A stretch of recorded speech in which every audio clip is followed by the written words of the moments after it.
आत्मीय कार्यकर्ता बहनों एवं भाइयों,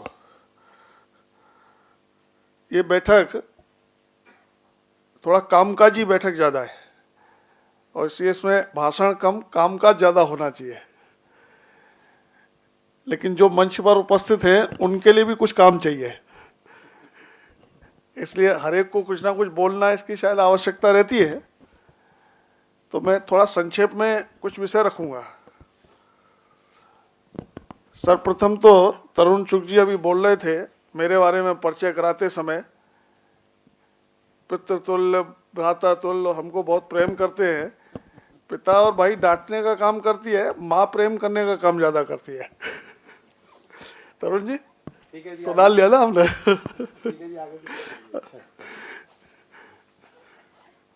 तो स्नेह प्रेम शब्द ये माँ से ज्यादा जुड़ता है, पिता और भाई के साथ दूसरी बात जुड़ती है ज्यादा।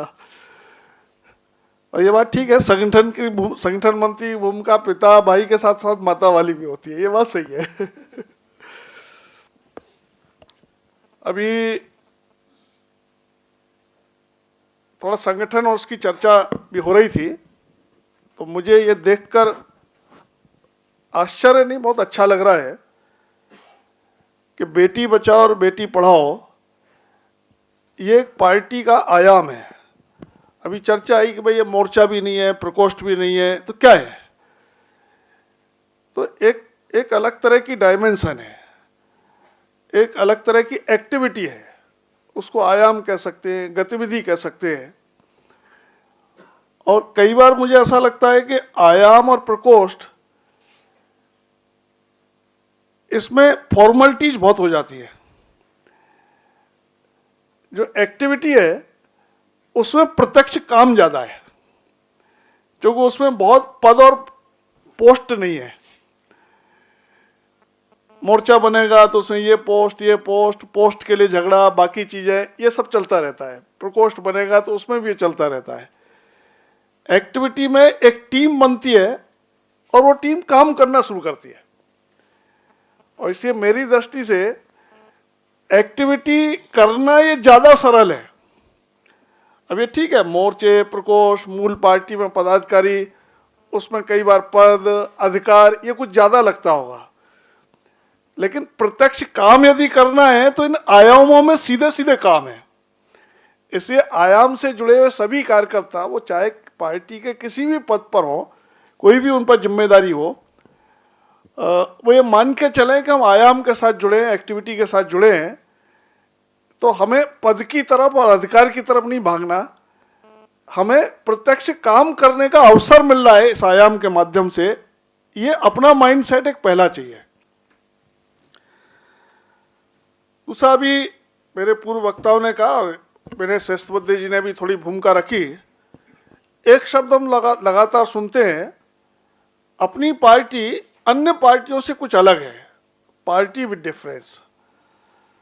और आपने देखा होगा पार्टी के बाहर जो पार्टी के परिचय के लिए बोर्ड लगा है उस पर लिखा भी है भारतीय जनता पार्टी, कुछ नेताओं के चित्र लगे, और उसके साथ साथ उसमें एक स्लोगन भी लिखा है, नेशन फर्स्ट, पार्टी सेकंड और सेल्फ लास्ट। लिखा है ना ऐसा?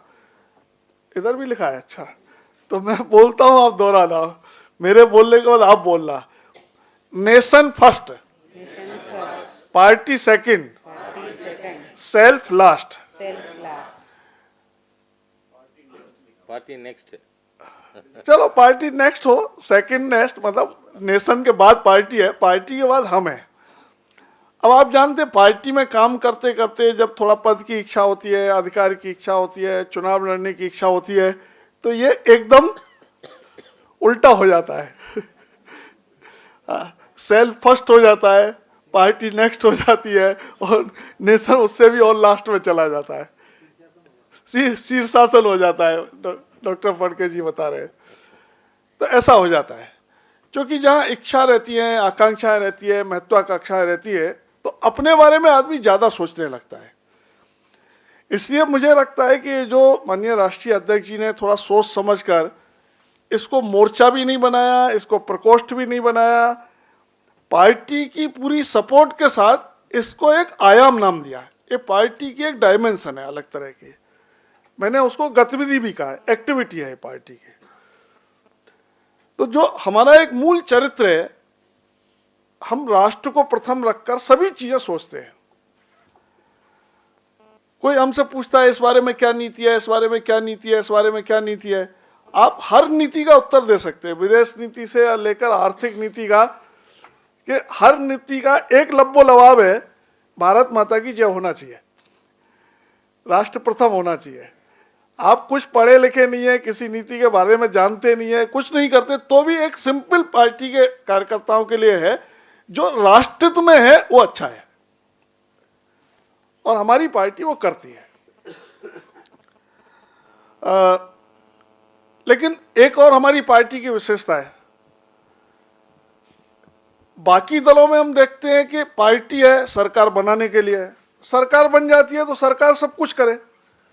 कभी कभी हमारे समाज में भी ये मानस होता है, हमने तो वोट दे दिया साहब ना, पार्षद चुन दिया, पंचायत में चुन दिया, एमएलए एमपी चुन दिया, वो सरकार बन गई। किस दल की बनी प्रश्न अलग है, सरकार बन गई, अब सरकार का काम है सब। कूड़ा साफ करना है तो पार्षद का काम है, एमएलए एमपी क्यों नहीं करवाते इसको? तो मैं कभी कभी पूछता हूं, ठीक है कूड़ा साफ करना उनका काम है, लेकिन कूड़ा डालना हमारा अधिकार है क्या? तो उनके लिए काम बताना है इसलिए कूड़ा डालना है, तो हमारा भी भैया कुछ दायित्व है। लेकिन एक समाज का मानस ऐसा बन गया है। लेकिन अपनी पार्टी इस मामले में भी अलग है, केवल सरकार बन गई सरकार सब कुछ करेगी ऐसा नहीं है। सरकार बहुत सारे विषय संगठन के माध्यम से करती है, और संगठन बहुत सारे विषय समाज की सहभागिता से करता है। और अभी तो अपने वर्तमान माननीय प्रधानमंत्री जी ने बराबर ये बोला है कि हर विषय में पब्लिक पार्टिसिपेशन होना चाहिए, जन सहभागिता होना चाहिए, ज्यादा से ज्यादा लोगों को हम कैसे जोड़ सकते हैं। और जैसा मैंने कहा कि कुछ काम हमारे पद प्रतिष्ठा इसके लिए होते हैं, लेकिन जीवन में हर काम आप पद प्रतिष्ठा के लिए नहीं करते। आप मंदिर में पूजा करने के लिए जाते हैं, अन्य मत पंथों के लोग हैं वो अपने अपने मजहब के अनुसार पूजा करने के लिए जाते हैं, ठीक है। कभी कभी वहां भगवान से भी अपने लिए मांगते होंगे आप, मुझे मिल जाए, मुझे मिल जाए, मुझे मिल जाए, लेकिन तो भी पूजा में एक भाव कहीं ना कहीं समर्पण का रहता है। मैं भगवान के प्रति अपने को समर्पित कर रहा हूं, कहीं ना कहीं अपनी आत्म संतुष्टि का रहता है, मन की संतुष्टि का रहता है। चलो भाई दिन भर इधर उधर के काम में लगे रहते हैं, चलो 5 मिनट 10 मिनट 15 मिनट आधा घंटा जिसके पास जितना समय है, एक बार एकाग्र चित्त से भगवान के सामने बैठेंगे, अपना आत्मचिंतन भी होगा, अपना समर्पण भाव भी जागेगा, और अपनी सारी शक्तियों को ईश्वर को समर्पित करेंगे, और ईश्वर से प्रार्थना भी करेंगे भगवान हमको और शक्ति दे, जिससे आपने मनुष्य जीवन दिया है तो हम उसके लायक बन सकें। सामान्यतः अपनी सारी प्रार्थनाओं में यही भाव है। तो पार्टी में भी हम हर काम पद पोस्ट के लिए करें आवश्यक नहीं है, हर काम चुनाव लड़ने के उद्देश्य से करें ये आवश्यक नहीं है। पार्टी में अनेक काम ऐसे भी है जिसको करने से हमारे मन की संतुष्टि होती है, आत्म संतुष्टि होती है। चलो आज मेरे हाथ से एक अच्छा काम हो गया, आप किसी भूखे को भोजन कराएं तो आपके मन को जो प्रसन्नता होती है ना, वो मन की प्रसन्नता केवल बौद्धिक स्तर पर नहीं होती, वो आत्मिक स्तर पर होती है। इसलिए कभी कभी शब्द प्रयोग भी होता है ना, आज तो बड़ी आत्म संतुष्टि मिली। मुझे लगता है ये बेटी बचाओ बेटी पढ़ाओ का काम ये आत्म संतुष्टि का काम है, और इसलिए आप सबको इस भाव से इस काम को करना है। ये पार्टी पद पोस्ट के लिए नहीं है। बेटी बचाओ बेटी पढ़ाओ तो हमारे बायोडेटा में एक चीज और जुड़ जाएगी कि हम बेटी पढ़ाओ के काम में लग रहे हैं, तो ये हम एक पार्टी के बायोडेटा में एक लाइन और जोड़ने के लिए बेटी पढ़ाओ बेटी बचाओ का काम नहीं है।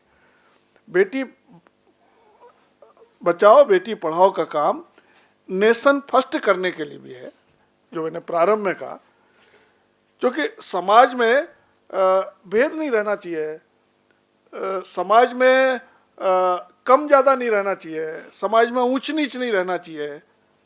अब यहाँ बोलेंगे तो बहुत सारे, फिर कुल मिलाकर के मातृशक्ति के प्रति पार्टी का दृष्टिकोण विचार इस सब की व्याख्या हो सकती है इस बैठक में।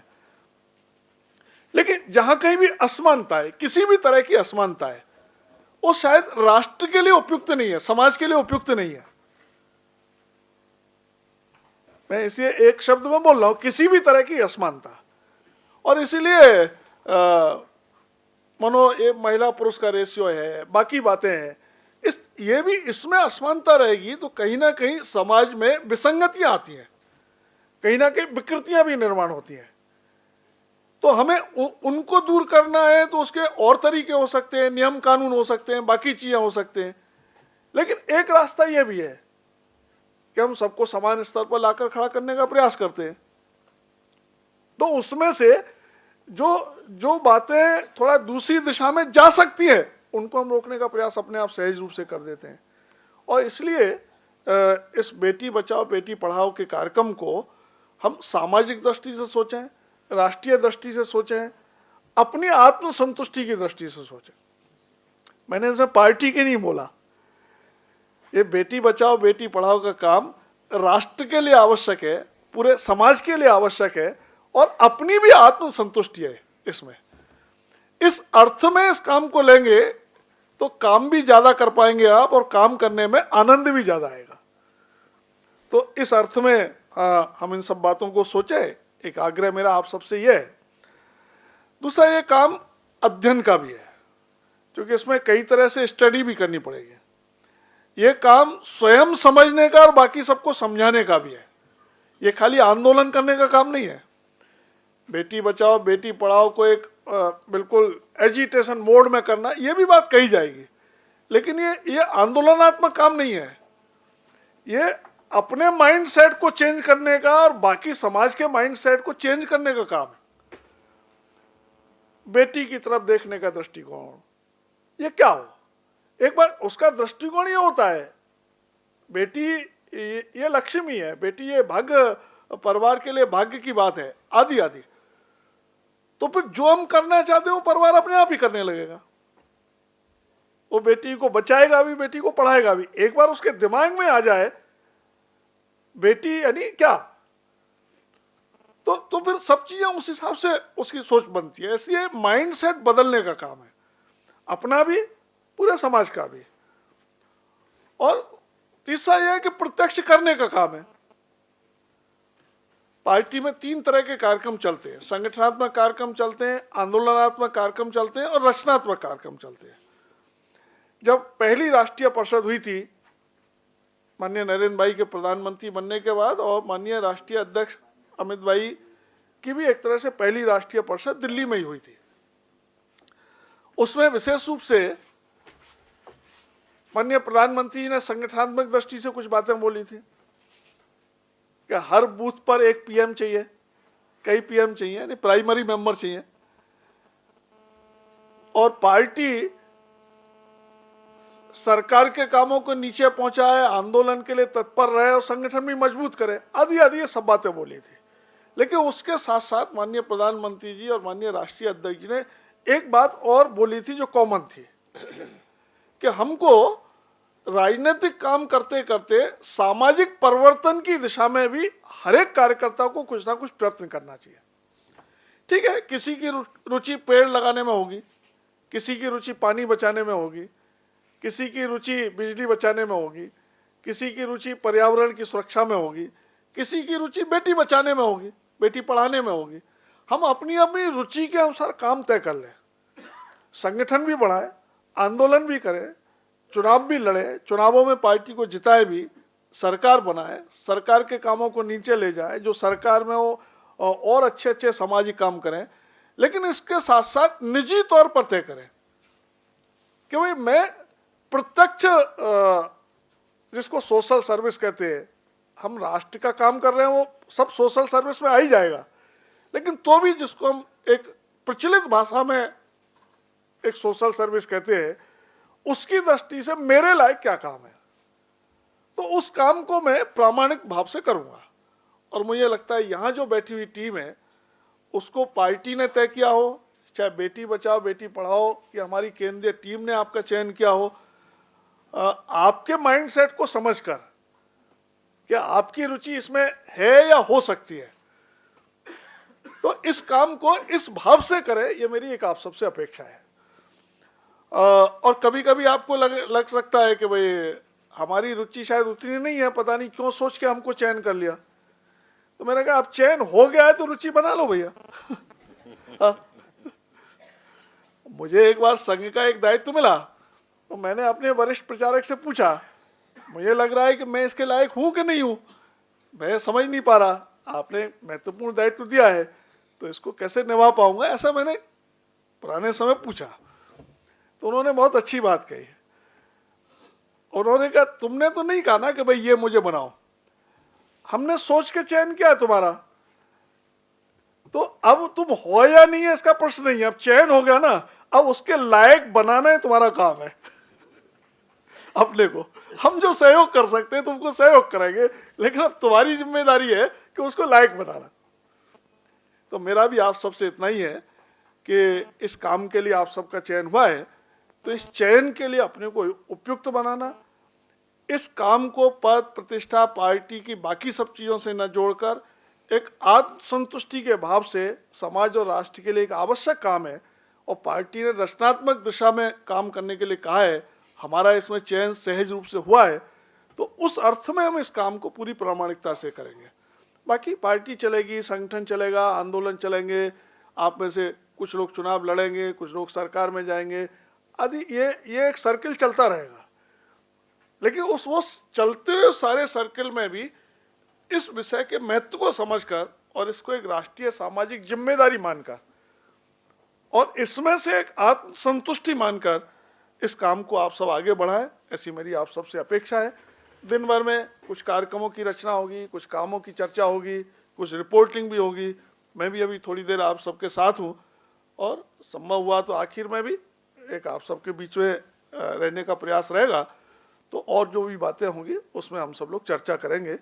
मुझे पूरा विश्वास है कि ये कार्यशाला निश्चित रूप से बेटी बचाओ बेटी पढ़ाओ के इस हमारे सारे अभियान में, हमारी सारी गतिविधि में ये कार्यशाला निश्चित रूप से एक मील का पत्थर साबित होगी। और इस कार्यशाला के पश्चात गति तो आई है उस काम में, और तेज गति आएगी। ऐसी मेरी आप सब कार्यकर्ताओं को, पूरी टीम को बहुत बहुत शुभकामनाएं। धन्यवाद।